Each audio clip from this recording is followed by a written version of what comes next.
이건 벌레구나. 벌레라고? 벌레가 그래도 되는 거야? 내 말 이게 뭐야?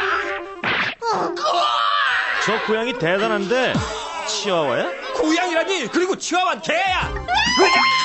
엘리, 무슨 일이야? 플루코를 돌렸더니 이렇게 됐어. 일단 아까 돌렸던 거 타고 반대로 한번 다시 돌려봐라. 어? 더 쭈글쭈글해졌어. 마시마 히로의 만화 레이브를 원작으로 주인공 하루가 동료들과 함께 세상을 지킬 힘인 레이브를 찾아 나서는 여정을 다뤘으며 페어리테일이나 에덴즈 제로 등 작가의 이후 작품들의 큰 설정적 기반이 된 판타지 애니메이션. 본 영상은 레이브 한국어 더빙판을 기준으로 제작되었음을 알립니다. 세계 최강의 대마법 마도 정령력 에테리온. 유일하게 이 힘을 다룰 수 있었던 무희 리샤 발렌타인은 심포니아 왕국의 적인 레아그로브 왕국이 악의 마성인 다크블링을 만들었다는 사실에 심포니아 국왕으로부터 에테리온으로 새로운 병기를 만들어줄 것을 부탁받고, 이에 자신의 목숨을 바쳐 홀리블링이란 마석을 만든 리샤는 죽기 전에 창천 사전사에게 부탁하여 자신을 사랑하던 용병 시바 로제스에게 홀리블링을 건네줍니다. 그런 리샤의 희생에 몹시 슬퍼하던 시바는 그녀의 이름을 따서 홀리블링을 레이브라 칭하는데, 이거 가져가. 무지카. 받아. 네 검이니까. 무겁군, 리샤. 네 생명과 소망이 담긴 돌은 영원히 살아있을 거야.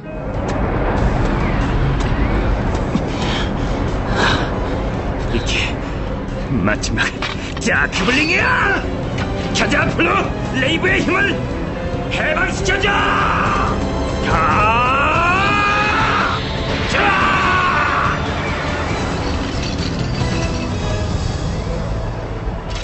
좋아, 플루. 해냈어.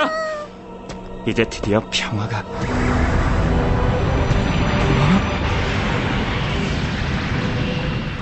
레아그로브 왕국과의 전쟁에서 마지막 다크블링 마더 싱클레어까지 파괴한 시바는 모든 다크블링을 없앴다는 생각에 기뻐하던 것도 잠시 갑작스런 폭발과 함께 오버드라이브가 발생하고, 그 영향으로 심포니아 왕국을 비롯한 대지의 10분의 1이 파괴된 세상은 레이브가 5개로 나눠지는 건 물론 다크블링을 생산해내는 마더 싱클레어까지 사방으로 흩어지게 됩니다.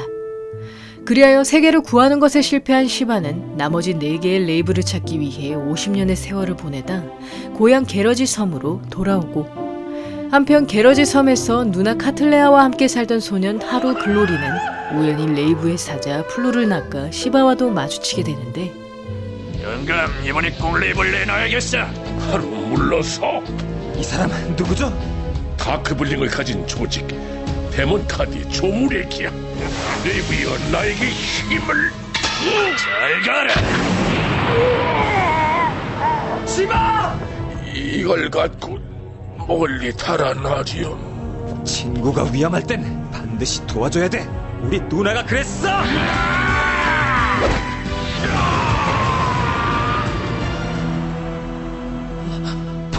폭발했다.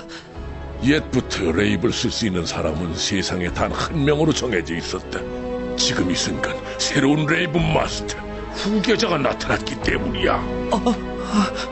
시바를 이어 레이브에게 선택받은 하루는 데몬카드라는 조직이 다크블링의 힘으로 마을을 파괴하는 것을 보게 되자 2대 레이브 마스터로서 데몬카드와 다크블링을 섬멸할 것을 결심하고, 이에 플루와 함께 게러지 섬을 떠난 그는 힙합타운에서 갑자기 사라진 플루를 찾기 위해 근처 카지노에 들어가는데, 붉은색 23.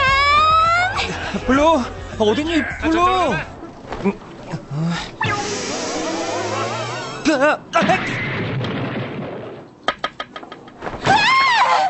정말 크게 먹을 수 있었다고! 아저씨, 지금 분명히 봤죠? 방금 틀림없이 붉은색 23에 들어갔었잖아요! 분명히 처음엔 붉은색 23에 들어갔었어! 시원하다! 카지노를 부수고 빠져나오던 엘리는 자신을 끈질기게 따라오는 플루를 따돌리려다 데몬카드 일당에게 플루를 뺏겨버리고, 이에 플루가 도그레이스에 출전했음을 알게 된 그녀는 남은 돈을 플루에게 걸고 응원하던 것도 잠시 학대에 가까운 경주 방식의 경기장에 난입하고 맙니다. 그 순간 블루를 찾아다니던 하루가 데몬카드에게 둘러싸인 엘리를 구해주는데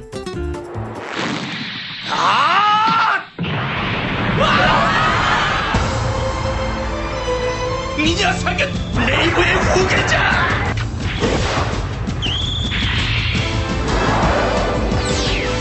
익스플로전!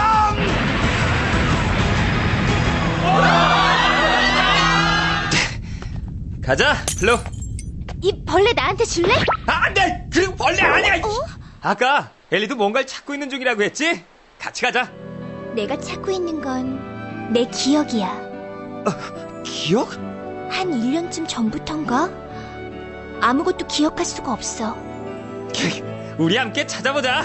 엘리의 기억도 분명 어딘가 열쇠가 떨어져 있을 거야.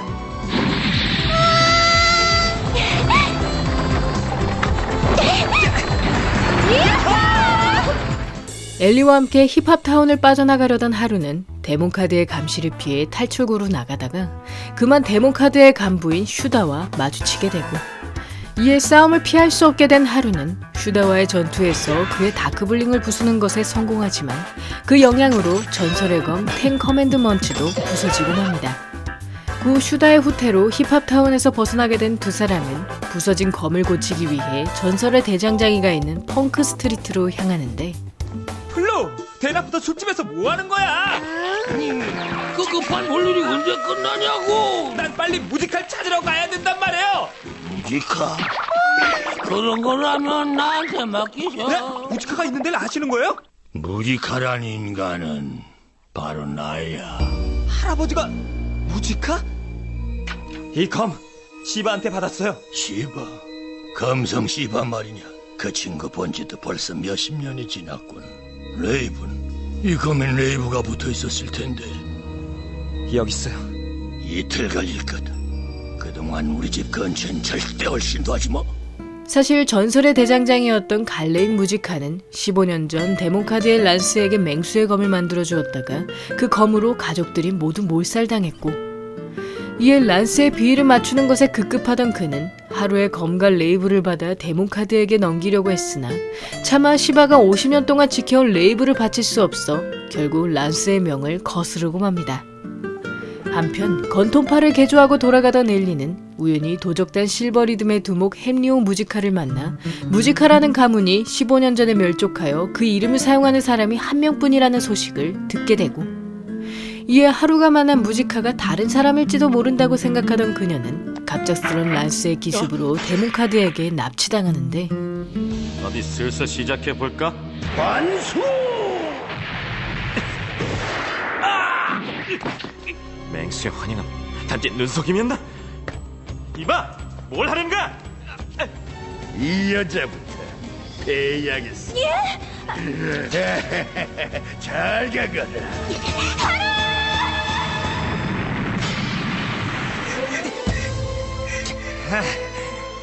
반수!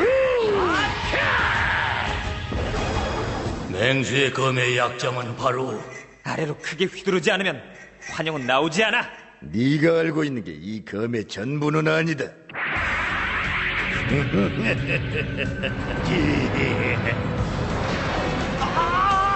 환영이 아니잖아.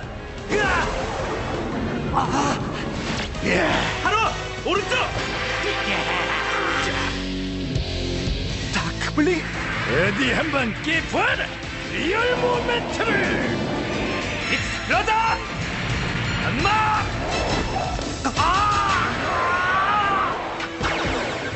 각오해라. 내가 붙잡고 있는 동안 넣어서 결판을 내. 그럼 거기서 비키세요. 누가 날 피해서 녀석을 찌르라고 했나? 날 관통해서 찔러. 자신을 관통하라는 무지카의 말에 주저하던 하루는 란스의 다크블링을 없애는 쪽을 선택하며 그에게 오로지 검만으로 대결할 것을 제안하고 이에 레이블을 사용하지 않고도 란스를 이긴 하루는 그가 가진 맹수의 검을 파괴한 뒤 그대로 지쳐 쓰러져 버립니다. 그 후 서로를 마주하게 된 두 사람의 무지카는 죽은 줄 알았던 조부와 손자가 살아있었음을 깨달으며 다음에 다시 만날 날을 기약하고, 그렇게 다음 마을로 향한 하루와 엘리는 북쪽 끝에 가기 위해 마차를 구입했다가 과거 플로에게 큰 은혜를 입었던 그리폰 카토란 생물을 만나게 됩니다. 그리고 얼마 후 여행길에 비를 만난 엘리는 번개를 보자마자 갑자기 엄청난 공포에 휩싸이는데, 아무것도 기억나질 않아.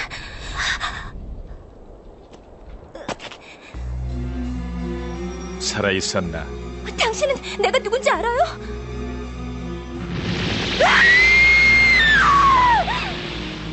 죽었나? 그런데 왜지? 번개 맞고서도 어떻게 살아있을 수 있어? 도대체 난 누구지? 엘리? 이게 내 이름인가? 이게 내 이름인가? 구 50년 전에 유성이 떨어졌다던 북쪽 끝에 트레몰로 산에 도착한 하루 일행은 데몬카드의 감시를 피하는 과정에서 곰의 모습을 한 창천사전사 디어하운드를 만나게 되고, 이에 두 번째 레이브를 찾기 위해 동굴에 들어간 그들은 데몬카드의 습격에서 무지카의 도움으로 벗어나게 되며 무사히 레이브가 봉인된 문까지 다다릅니다. 그러다 자신이 문에 새겨진 고대 문자를 읽을 수 있음을 알게 된 넬리는 자신을 누군가와 겹쳐보던 디어하운드를 떠올리며 자신의 과거를 더더욱 알고 싶어 하는데, 실은 난 레이브 수호자다. 그게 다야! 50년 전 왕국 전쟁에서 시바와 함께 싸웠던 심포니아 창천사전사 중 한 명이다. 우린 전쟁으로 목숨을 잃었지만 레이브가 사방으로 흩어진 걸 알고 동물의 모습을 빌려서 50년 동안 각지에서 계속 레이브를 지켜왔다. 웃기지 마! 시반, 50년 동안 친구도 하나 없이 혼자서 계속 레이브를 찾아 헤맸어. 난 이미 세상을 떠난 몸이야. 여길 찾아내지 못한 건 운명이야. 그럴 수가. 너무 불쌍하잖아. 시바 혼자서 50년이나 계속 헛된 여행을 다니고 있었다니. 자신의 신념을 끝까지 지키면서 살아온 한 남자의 인생이 헛된 시간이었단 말이냐? 인생이란 꼭 결과가 전부는 아니야. 어떻게 살아왔느냐가 더 중요하다. 전쟁 중엔 뜻을 이루지 못하고 죽어간 사람들이 많아. 비록 고독하긴 했어도 자신의 신념을 지켰으니 시반 행복한 사람이다. 이걸 받아라. 지식의 레이브다. 이대 레이브 마스터 하루 글로리여. 진정한 평화를 쟁취할 때까지 결코 싸움을 멈추지 않겠다고 맹세하는가? 맹세합니다! 그 말이 듣고 싶었다. 고맙다.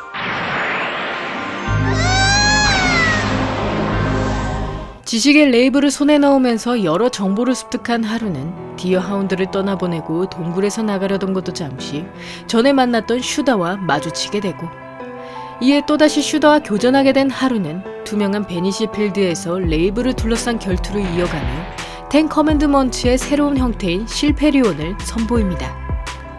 너도 게일과 똑같이 나약한 인간이라는 걸 알게 될 거다. 아버지가? 아버진 세계를 구하려고 레이브를 찾으러 가셨어. 그건 약한 자의 변명일 뿐이야. 당신이 우리 아버지에 대해서 뭘 안다는 거지? 그 녀석 일이라면 뭐든지 알지. 녀석은 내 동료였으니까. 아버지가 데몬카드였단 말이야? 단 한마디 말에도 그렇게 마음이 흔들릴 수 있지.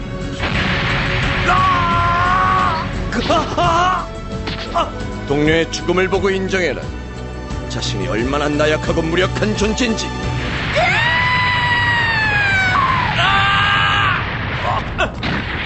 슈다!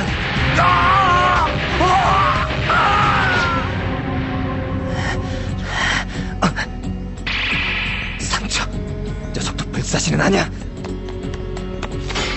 당신이 가진 그 다크블링은 사람이나 사물을 직접 폭발시키는 게 아니야.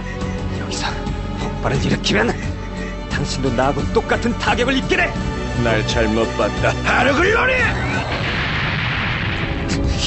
지금 제정신이야. 이걸로 마지막이다. 지금이야.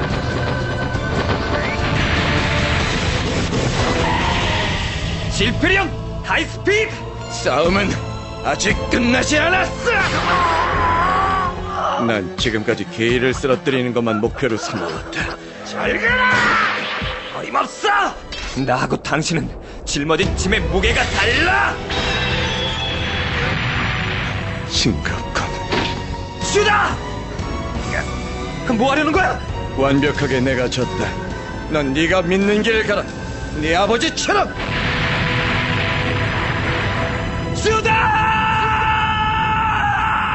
과거 하루의 아버지인 게일에게 패한 날부터 그를 뛰어넘는 것만이 목표였던 슈다는 하루를 이기고 게일을 넘어설 자신감을 얻으려 했으나 결국 그의 엄청난 근성에 패배를 맛보게 되고, 그럼에도 하루가 자신을 살리려는 것을 발견한 슈다는 그의 체력이 이미 한계에 다다랐음을 알고 있었기에 스스로 팔을 자르고 혼자 추락하는 길을 택합니다. 그렇게 슈다와의 결투에서 승리한 하루는 실버레이라는 은술 병기를 찾아 다니던 무지커와 동료가 되어 본격적으로 레이브의 단서를 찾아 나서고, 그 과정에서 왕국 박물관에 방문한 넬리는 자신의 외모와 판박이인 리시아 발렌타인의 초상화에 깜짝 놀라는데, 리시아 발렌타인, 나하고 똑같이 생겼어. 이게 뭐지? 전에 이 사람 묘소에 간 적이 있어. 왜 더 이상 떠오르질 않는 거지? 넘버 3173은 특별한 능력을 갖고 있어. 시간을 뒤죽박죽으로 만들 정도의 대마력. 에테리온이야. 에테리온이 깨어나기 전에 그 여자아이를 없애버려야 돼. 모든 시간을 위해서.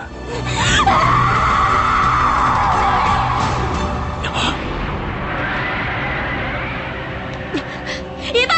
잠깐 기다려! 뭐야? 너하고 항상 붙어 다니는 여자아이가 있지. 그 여자아이는 죽게 돼 있어. 카타스트로피를 향해서.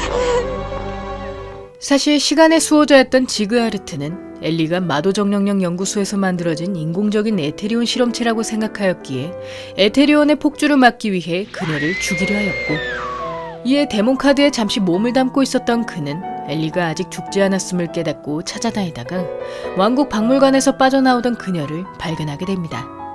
그러자 엘리는 기억에 대한 열쇠가 지그하르트에게 있다고 생각했기에 자신의 과거를 알려달라고 부탁하지만 돌아온 건 실험체 3173이었다는 대답뿐이었고, 이에 자신이 죽어야만 하는 운명임을 알게 된 엘리는 몹시 절망하며 숨이 끊어질 때까지 그의 공격을 받게 되는데, 용서해라.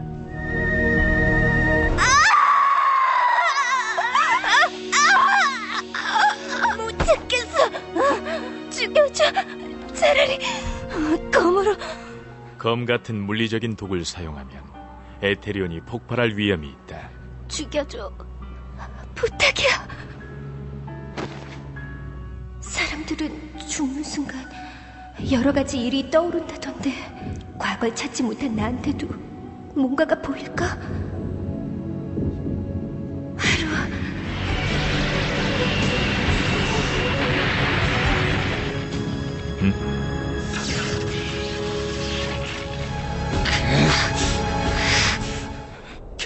엘리, 하루.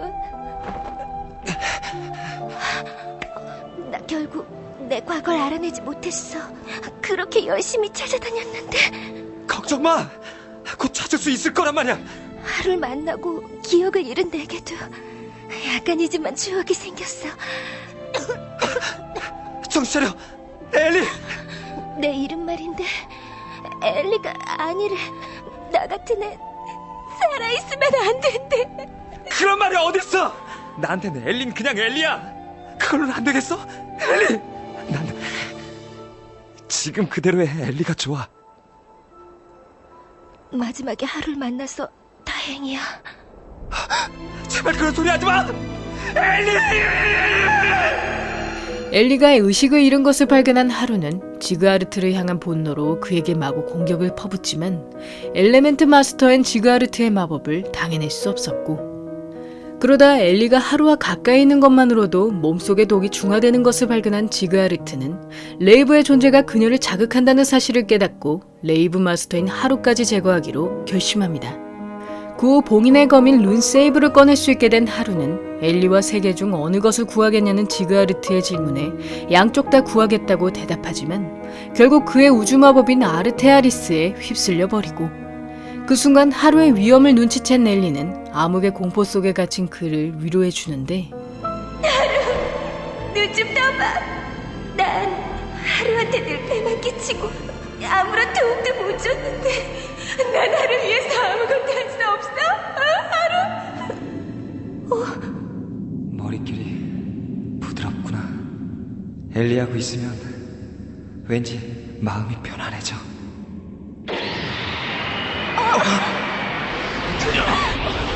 결국 시작됐군. 에테리온이 깨어나고 말았어. 자, 어쩔 테냐, 레이븐 마스터. 누군가를 희생시켜야 얻을 수 있는 평화 따윈 필요 없어. 세계를 구할 테냐, 한 여자의 생명을 구할 테냐. 하라! 그만둬! 난 레이블 믿어! 에테리온의 폭주를 맞닥뜨린 하루는 뵐 수 있는 것을 뵐 수 없는 검, 즉 룬세이브로 에테리온의 에너지를 모두 봉인해버리고, 이에 레이브 마스터가 에테리온의 폭주를 막을 수 있음을 알게 된 지그하르트는 두 사람을 제거하려던 것을 그만둔 채 하루에게 루카 대륙에 투쟁할 레이브가 있음을 알려줍니다. 그리하여 다음 목적지를 정한 하루 일행은 떠나기 전 바다에서 엘리의 버킷리스트였던 불꽃놀이를 즐긴 뒤 곧장 루카 대륙으로 향하고, 이에 난생 처음으로 기차에 오른 하루는 지금까지의 여행을 회상하며 레이브 1부는 끝을 맞이합니다. 기차를 타고 루카 대륙으로 향한 하루 일행은 갑작스런 땅꺼짐과 함께 지하도시 라발리아가 등장한 것을 발견하고, 그 후 투쟁의 레이브를 지키는 창천사전사 클레어 마르티스의 후손 레미를 만난 그들은 레이브를 노리는 마인들 때문에 라발리아에 쳐든 결계가 흔들리고 있음을 알게 되며 자신들이 클레어의 부름으로 이곳에 들어왔음을 깨닫게 됩니다. 그러나 레미의 행동에 이상함을 느낀 무지카는 창천사전사가 동물의 육체를 빌렸다는 사실을 떠올리며 무작정 마인드를 쓰러뜨려달라는 그녀의 명령이 탐탁지 않은데, 데몬 카드? 처음 듣는데? 데몬 카드는 다크블링이란 걸 사용해서 세상을 어지럽히는 조직이에요. 그렇다면 마인과 데몬 카드는 관계가 있을지도 몰라. 마인드모 게일도 다크블링을 가지고 있다는 얘기를 들은 적이 있으니까. 마인드모 게일? 녀석은 내 동료였으니까. 이네탑이라고 불리는 곳에 게일이 온다는 정보를 입수했다. 레이브 마스터, 우리를 도와다오. 싫어. 협조를 안 하면 레이브도 줄 수 없어. 자신의 아버지 게일 글로리가 마인들의 두목일지도 모른다고 생각한 하루는 아버지의 정체를 확인하기 위해 홀로 마인들의 소굴로 찾아가고, 이에 1000명의 마인들을 상대하다 지쳐버린 그는 그곳에서 15년 만에 자신의 아버지와 재회하는데, 하루, 많이 컸구나.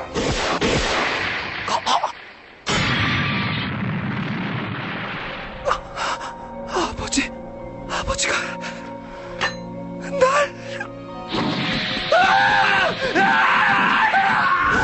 비켜! 이건 몇 년 동안 이 시간을 기다려왔다. 모든 걸 버리고 모든 걸 잃고.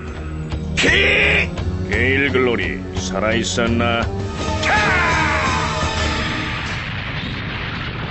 이게 묵시록에 나와 있는 두 바람이 겹쳐지는 순간, 그리고 게일이란 이름도 어떤 나라에서는 한바탕 부는 바람이란 뜻을 가진 말이야. 세계가 들썩일 만한 일이 일어날 거다. 사실 마인들의 두목은 데몬카드의 보스인 킹, 즉 게일 레아그로브를 지칭하는 것이었으며, 그는 새로운 다크블링을 만들기 위해 시간이 교체하는 날에 맞춰 지네탑을 찾아왔고, 그런 킹의 계획을 짐작한 게일은 다크블링을 만드는 의식인 엔클레임을 막기 위해 지네탑을 찾아 수년간 세계를 떠돌게 됩니다. 그러나 이미 엔클레임을 시작한 킹은 의식의 시간을 벌기 위해 왕궁 수호신을 풀어 하루 일행이 따라오는 것을 저지하고, 이에 게일이 킹과 싸우는 동안 왕궁 수호신을 레트를 상대하게 된 하루는 킹의 부하임에도 다크블링을 사용하지 않는 건 물론 정정당당한 대결을 좋아하는 그의 모습에 적개심을 풀게 되는데, 다크블링이 옳지 않다고 생각한다면 데몬 카드에 협력하지 않으면 되는 거 아니야? 데몬 카드는 단지 내게 싸울 수 있는 기회를 제공해주는 편리한 조직일 뿐이다. 싸움에 임할 땐 사느냐 죽느냐 그 외의 것들은 아무 의미도 없어. 당신 싸움에는 선악의 구별은 그냥 사랑도 없단 얘기야? 난 달라. 사랑이 있기 때문에 싸울 수 있어. 모두가 웃으며 살 수 있는 평화로운 세계를 반드시 이 손으로 쟁취하겠어. 그걸 방해하려 한다면 당신도 베겠어. 염룡안천 불길은 난통에 진용황준 폭발감기 폭격난무 천룡호번. 부러진 검으로 뭘 할 수 있나? 무슨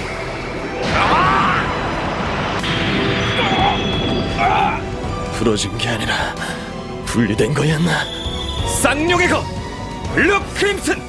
한편 왕궁 수호신 루티앵글에 의해 엘리와 떨어진 무지카는 그의 힘이 공간을 분리시키는 것임을 알아채곤 결계 성기사인 소라시도와 함께 공간의 연결점을 찾아다니고, 그러다 레미와 소라시도가 남매임을 알게 된 그는 두 사람의 고향집을 접점으로 엘리 일행을 구한 뒤 새의 육체를 빌린 창천사전사 클레어를 만나게 됩니다. 사실 레미는 클레어의 후손도 결계의 무녀도 아닌 평범한 소녀였으며 그저 투쟁의 레이브가 라발리아에 있다고 믿게 하기 위한 미끼였고, 이에 자신의 사명이 끝났음을 짐작한 클레어는 리샤를 꼭 닮은 엘리에게 투쟁의 레이브를 건네며 이를 하루에게 전해줄 것을 부탁하고 소멸합니다.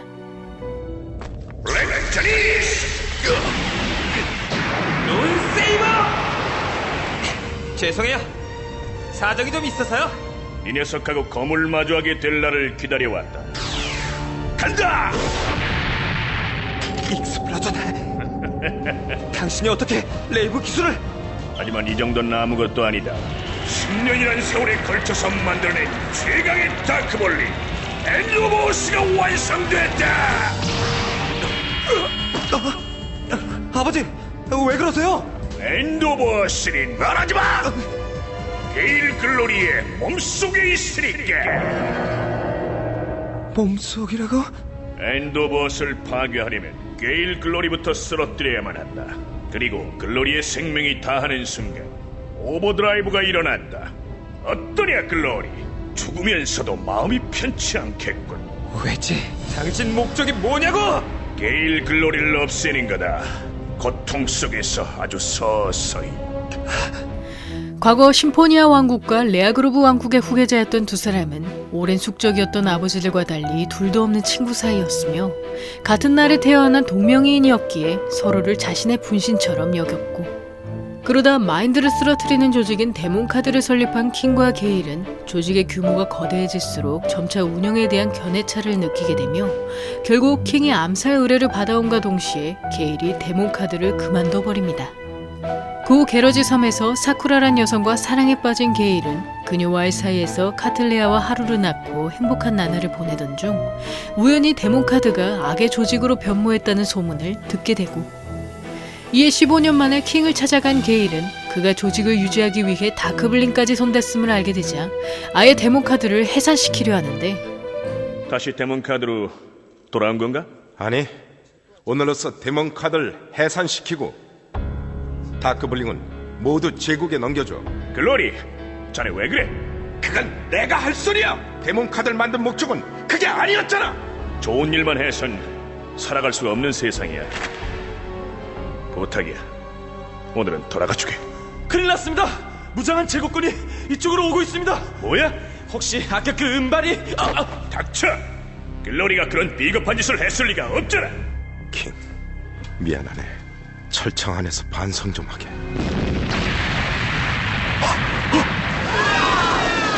그만해! 쏘지 마! 킹만 체포하겠다고 했잖아. 제국군이 언제부터 이렇게 싸웠어? 에밀리아! 루시아!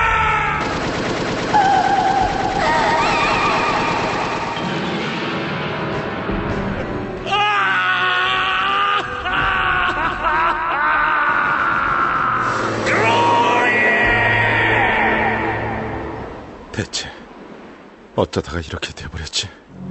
그건 그렇고 데몬 카드를 만든 사람이 킹 말고 한 명 더 있다던데요. 게일 씨? 글로리, 애초부터 난 고독하게 살아야 했어. 동료를 만들고 친구를 사귀고 가족을 꾸리는 건 선지였어. 그만둬요! 사쿠라, 어서 가. 눈앞에서 가족을 잃는 슬픔이 어떤 건지 너도 맛보게 해주마.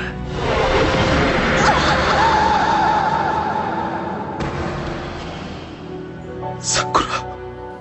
친구의 잘못된 행동을 바로잡으려던 게일은 예전 제국군 부하에게 킹만 체포해가라고 부탁했으나 큰 공을 세우고 싶었던 부하는 게일의 부탁과는 달리 그의 가족과 동료들을 몰살해버렸고, 이에 졸지에 친구의 가족을 죽인 원수가 된 게일은 킹의 손에 아내를 잃은 건 물론 몸 안에 오버드라이브의 핵인 엔드 오브 어스가 박히고 맙니다. 그러나 그 다크블링이 미완성임을 알지 못했던 그는 언제 터질지 모르는 오버드라이브의 공포 속에서 가족은 물론 주변 사람들까지 멀리하며 10년을 숨어 살아왔고, 이에 아버지가 집에 돌아오지 못한 이유를 알게 된 하루는 그동안 게일을 오해해온 자신의 행동을 반성하며 너무나 어긋나버린 두 사람의 우정을 몹시 안타까워합니다.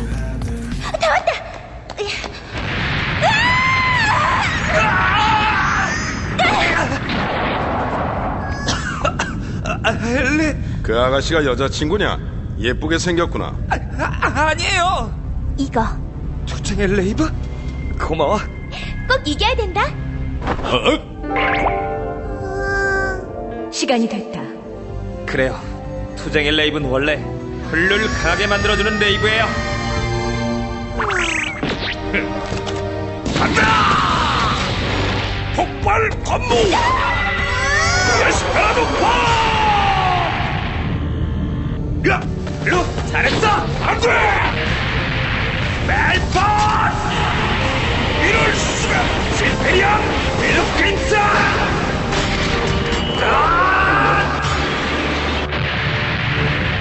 하루의 연속 공격에 녹다운된 킹은 스스로를 괴물로 만드는 다크블링인 몬스터 프리즌을 실행해버리고, 이에 이성을 잃은 채 사륙을 즐기는 괴물이 된 그는 하루를 무참히 공격하던 것도 잠시 게일과 하루의 합동 공격에 결국 패배를 맛보게 됩니다. 그러자 킹은 게일의 몸속에 있던 다크블링을 실행시킨과 동시에 텔레포트로 그 폭발을 데몬카드 본부로 보내버리고, 이에 본부를 통째로 파괴해버린 그는 자신의 가슴에 박힌 몬스터 프리즌까지 부수면서 스스로 목숨을 끊으려 합니다. 그 모습을 지켜보던 슈다는 하루가 데몬카드를 붕괴시키는 것에 성공했음을 짐작하는데, 알고 있었어. 에밀리아하고 루시아가 죽은 건 자네 때문이 아니야. 그런데도 난 그만 자네 부인을... 됐어. 그만해. 잘 있게, 내 친구. 답이 무너지고 있어. 하루, 너한테 해둘 말이 있다. 별은 탄생에서 지금까지 있었던 모든 걸 기억한다고 말이야. 거기에 비하면 인간은 나약하고 덧없는 존재야. 겨우 몇십 년밖에 못 살면서 자신의 일조차 다 기억하지 못하지.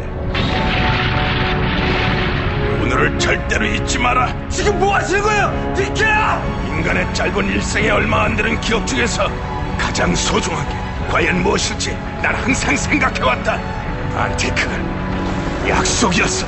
15년 전 카틀레아하고 했던 반드시 섬으로 돌아가겠다고 한 그 약속.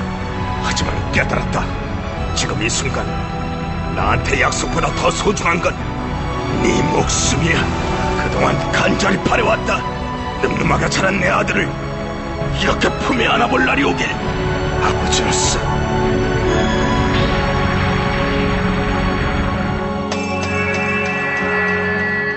게일이 하루를 감싸고 숨을 거두면서 두 명의 게일은 같은 날 같은 장소에서 함께 죽음을 맞이하게 되고, 그 후 레트의 도움으로 진의 탑에서 빠져나온 하루 일행은 그를 동료로 받아들여 함께 다음 레이브를 찾아 별의 기억이 있는 곳으로 향합니다.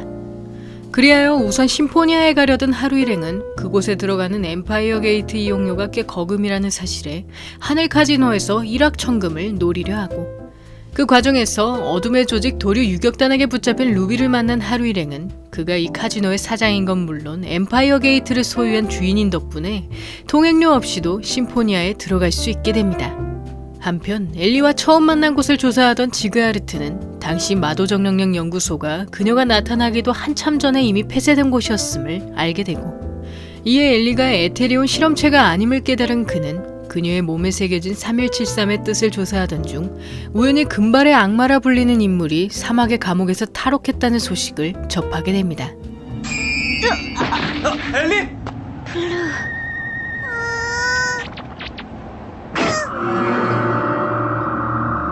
이건 세계 지도야. 그럼 혹시 저 하얀 빛이 레이브의 위치야. 저기하고 저긴가? 빛이 사라졌잖아. 그리프 위치는? 대충 기억해뒀어요. 5개의 검은 빛.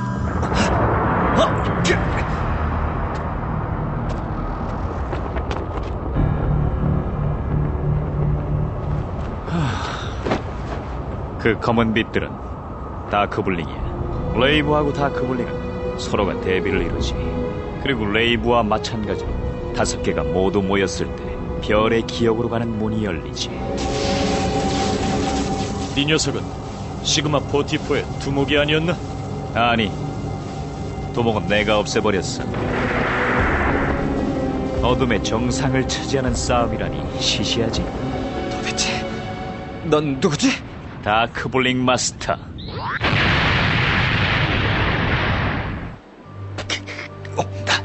드디어 만났군.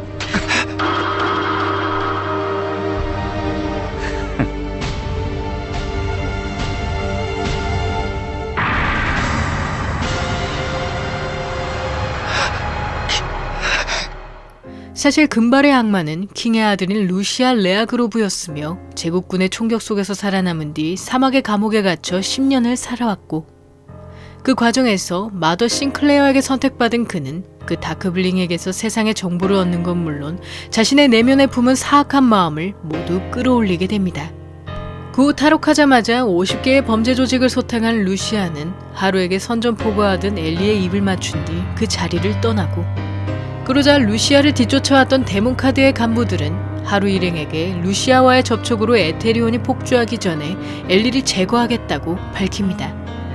그 순간 오라시온 세이스의 재간을 발견한 레트는 그가 자신의 연인인 줄리아를 죽인 날을 떠올리며 복수를 다짐하는데, 말했을 텐데 의식을 치르지 못한 넌 절대 날 이기지 못해.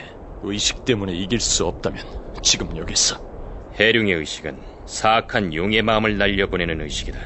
실패하면 몸속에 사악한 용의 지배를 받게 된다. 이 녀석처럼. 악차! 더 이상 잃을 건 아무것도 없다.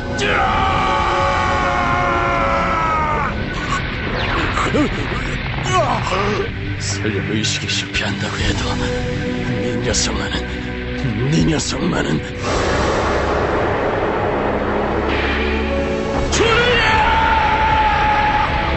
아니, 이럴 수가.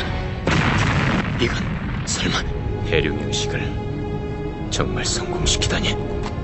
내가 나설 필요도 없어. 네가 해라, 줄리아. 말도 안 돼. 이 용이 줄리아라고. 네가 본 건 환영이다. 줄리안 그때 죽지 않았어. 단지 너한테 마치 죽은 것처럼 보였을 뿐이지. 대체 왜 그런 짓을 했지? 줄리아를 갖고 싶었다. 줄리안 네 녀석이 죽은 모습을 보여주자 쉽게 포기하더군. 너만은 절대로 용서 못해! 사랑이 있으니까 싸울 수 있어! 그 말의 의미를 이제야 알 것 같구나. 천룡호박! 모든 건 줄리아를 위해서. 한 발 늦었다, 레트. 네 녀석만 없었다면 줄리안 내게 될 수 있었어. 줄리아, 다 왔어. 신전하에서 해룡의 의식을 치르자. 줄리아! 여기서! 복수였어. 그게 줄리아가 내게 할 수 있는 최고의 복수였던 거다. 너 때문이야. 줄리아! 마음이 없다 해도 난 절대로 널 놔주지 않아. 줄리아, 넌 영원히 내 여자야. 레트와 같은 드래곤 레이스, 즉 용인이었던 제가는 오랫동안 줄리아를 짝사랑해왔으나 그녀는 자신보다 약한 레트에게만 마음을 주었고, 이에 레트를 향한 질투와 열등감에 사로잡힌 그는 결국 환영과 체면술로 두 사람에게 각각 연인의 죽음을 보여주었으며, 이를 통해 줄리아를 자신의 곁에 묶어두는 것에 성공합니다. 그러나 레트를 잊을 수 없었던 줄리아는 해룡의 의식에서 스스로 이성을 잃은 용이 되는 길을 택하여 끝내 제간에게 마음을 주지 않았고, 이에 용이 된 줄리아를 자신의 사형마로 만든 제간은 그녀의 마음을 독차지한 레트를 원망하며 다크블링으로 그를 나무로 만들어버립니다. 한편 오라시온 세이스의 레이나를 상대하던 무지카는 그녀의 아버지가 자신이 그토록 찾아다니던 은술병기 실버레이의 창조자임을 알게 되는데, 과연 리제의 제자다운 솜씨야. 실버레이를 어디다 감췄지? 미안하지만 내가 묻고 싶은 말이야. 실버레인 반드시 내가 찾아서 없애야만 돼. 리제하고 약속했으니까. 리제가 훔친 건 틀림없는 사실이야. 리젠 나하고 달리 성실한 사람이야. 도둑질을 할 리가 없어. 리제 때문에 내 인생은 엉망이 돼버렸어. 내가 실버레이를 되찾고 싶은 건 병기라서가 아니야. 실버레이는 우리 아버지가 세상에 남기고 온 유일한 작품이기 때문이야. 사실 레이나의 아버지는 은술병기 실버레이를 제작한 은술사였으며, 실버레이 도난 사건에서 범인으로 지명된 채 모진 고문으로 사망했고, 이에 악착같이 혼자 살아남은 레이나는 아버지에게 배운 은술을 기반으로 데몬카드에 들어가 자신의 아버지를 죽인 엘라디아 국왕에게 복수를 행합니다. 그 후 진범이 리제라고 주장하던 아버지의 말이 떠오른 레이나는 수소문 끝에 도난 사건 당일 리제가 알리바이 조작을 위해 다른 사람을 자신으로 위장시켰음을 알게 되고, 그 시점에 근처 펑크 스트리트에서 일가족 살인 사건이 있었음을 발견한 그녀는 리제가 구해준 소년이 바로 무지카임을 알게 되자 그를 진범으로 확신하게 됩니다. 리제한텐 분명 훔칠 만한 동기도 있었어. 하지만 그 계획이 미수로 끝났다면? 리제, 실버레이가 어딨는데요? 몰라. 그 나라에도 없었어. 그 나라 엘라디아엔 이미 실버레이가 없었어. 누군가가 훔쳐간 뒤였으니까. 그건 단지 하나의 가능성일 뿐이야. 그 하나의 가능성이 있는 한 난 리제를 믿을 수 있어. 실버레이가 어딨는지 정말로 모르는 모양인데. 해군의 제왕, 잘 가라. 엘리.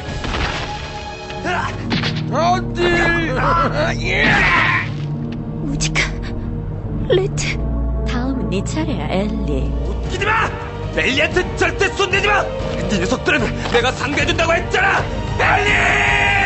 다들 어서 달아나. 이제 그만 이쯤에서 끝내주마.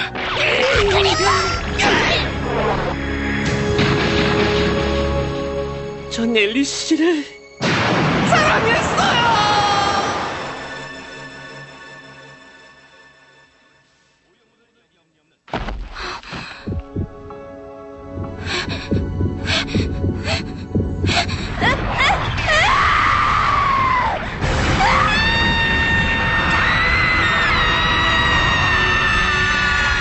그리프의 희생에 큰 충격을 받은 엘리는 무심코 내면에 봉인된 에테리온의 힘을 방출시키고, 이에 몹시 당황한 오라시온 세이스는 이성을 잃은 하루의 연속 공격에 제대로 대응하지 못하다 이번엔 지그하르트까지 등장해 그들을 보호하는 것을 발견합니다.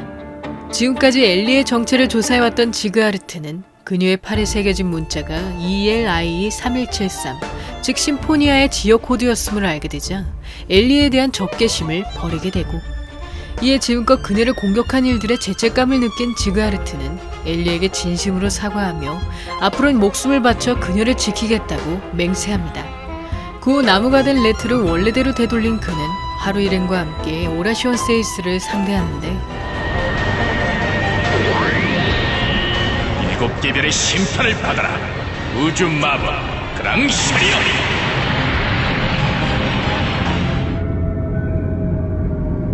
이 별은 지금 최대의 위기를 맞았다. 그리고 이 별을 구할 수 있는 열쇠는 레이브하고 엘리, 네 기억이다. 기억을 되살릴 단서를 찾아냈다. 똑바로 읽으면 ELIE, 거꾸로 읽으면 숫자 3173. 그 두 가지가 가리키는 건 ELI 3173, 즉 세계 좌표다. 지도에 의하면 이 주변 사방 수백 미터가 ELI 3173으로 돼 있어요. 뭐야? 지진인가? 어떻게 된 거지?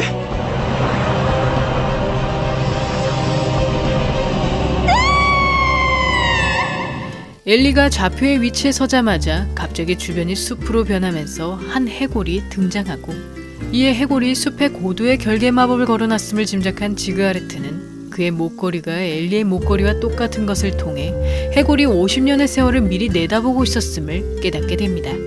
사실 그 숲은 리샤 발렌타인의 묘소였으며 그곳에 다다르자 엘리는 어릴 적 에테리온을 사용했던 과거와 함께 리샤의 묘 앞에서 카미란 인물과 작별한 기억을 떠올리게 되고, 그러나 단편적인 기억만이 맴돌았던 그녀는 결국 에테리온의 힘을 조절하는 방법까지는 알아내지 못한 채 돌아오게 됩니다. 그 후 지그하르트로부터 레이브가 본래 하나였음을 듣게 된 하루는 시바의 경우 리샤의 죽음으로 레이브를 하나로 합치지 못하여 마더 싱클레어를 없애지 못했음을 알게 되고, 이에 엘리와 함께 레이브를 하나로 모을 것을 결심한 그들은 지그하르트와 다시 만날 날을 기약한 뒤 별의 기억이 있는 곳으로 떠납니다. 한편 오라시온 세이스를 찾아간 루시아는 킹의 아들로서 제2의 데몬 카드를 부활시키며 레이브 2부는 끝을 맞이합니다.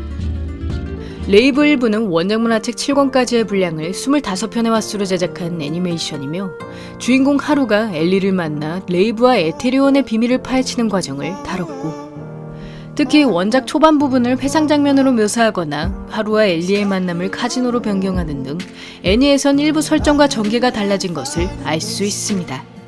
본 작품의 일부는 하루가 레이브를 얻게 된 과정을 중심으로 엘리의 정체에 대한 복선을 그려냈으며, 2부에선 하루의 아버지인 게일과 데몬카드를 둘러싼 오랜 갈등이 밝혀지고, 그러나 원작이 완결되기 전에 제작된 탓에 애니는 가장 중요한 엘리의 정체가 밝혀지지 않은 채 결말을 맞이했으며, 그로 인해 레이브의 3대 명장면이 모두 애니화되지 못한 것을 알 수 있습니다.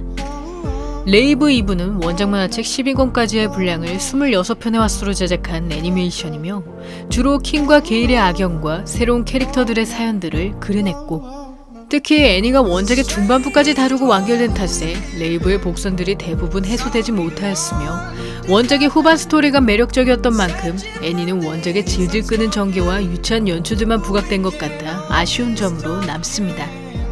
본 작품의 가장 중요한 요소인 엘리의 정체는 바로 리샤 발렌타인 본인이었으며, 50년 후에 재앙을 예견한 게일의 아버지가 에테리온의 필요성을 깨닫고 그녀를 콜드슬립 시킨 것이었고, 그러나 그 여파로 기억을 잃은 엘리는 자신을 지켜주던 창천사전사와 시바도 알아보지 못했으며, 그로 인해 기억을 되찾은 후 그들에게 느끼는 죄책감이 독자들로 하여금 안타까움을 느끼게 하고 있습니다. 본 작품에서 가장 인상 깊었던 점은 50년이란 간극을 방대한 세계관 속에서도 촘촘하게 연결성을 부여했다는 것이며, 다소 미흡한 개연성과 해소되지 못한 복선이 존재하지만 작가의 차기작인 페어리테일에 비하면 훨씬 완성도가 높다고 생각하고, 또한 발렌타인이란 이름과 콜드슬립, 기억상실증 설정, 그리고 줄리아란 여성으로 원수가 되어버린 친구 등 원작 연재 당시 인기 애니메이션이었던 카우보이 비밥에서 여러 설정을 차용한 것으로 보이며, 그 외 레이브의 설정들은 나중에 페어리테일의 제라르나 강아지 자리 성령 등 작가의 다음 작품에 계속 적용되는 것을 알 수 있습니다. 여러분의 구독과 좋아요는 힘이 됩니다. 구독을 하시면 다음 영상을 더욱더 빨리 만나보실 수 있습니다. 그럼 많은 시청과 관심 부탁드리면서 다음 편에서 만나 뵙겠습니다.